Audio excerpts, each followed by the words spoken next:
যে বাংলার কাছে একসময় গোটা বিশ্ব তথা পশ্চিমা আর আগ্রাসী ভারত হাত পেতে ভিক্ষা চাইত, আজ সেই বাংলা তাদের দাসে পরিণত হয়েছে। ভাবা যায়?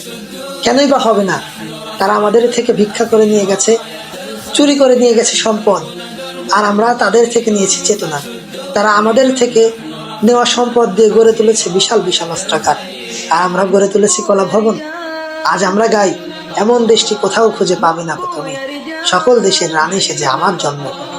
ছি ছি ছি, একবারও কি লজ্জা করে না আমাদের? আরে একজন রানী তো একজন রাজার হয়, আমরা বাংলাকে বানাচ্ছি সকল দেশের রানী। এর মানে কি? এর মানে আমরা বাংলাকে সবার জন্য খুলে দিচ্ছি, সবাই এসো লুটে পুটে খাও বাংলাকে। আর আমরা গর্ব করে বলি বাংলা সকল দেশের রানী।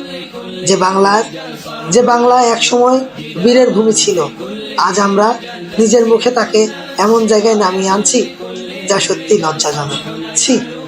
হে চেতনাধারীরা, নিজের মাকে তো কখনো সকল পুরুষের স্ত্রী বানাও না, তাহলে নিজের দেশকে সকল দেশের রানী কিভাবে বানাও? প্রশ্ন থাকলো, বাংলা কেন সকল দেশের রানী হবে? কেন বাংলা সকল দেশের রানী হবে? সকল দেশের রাজা কেন হবে না?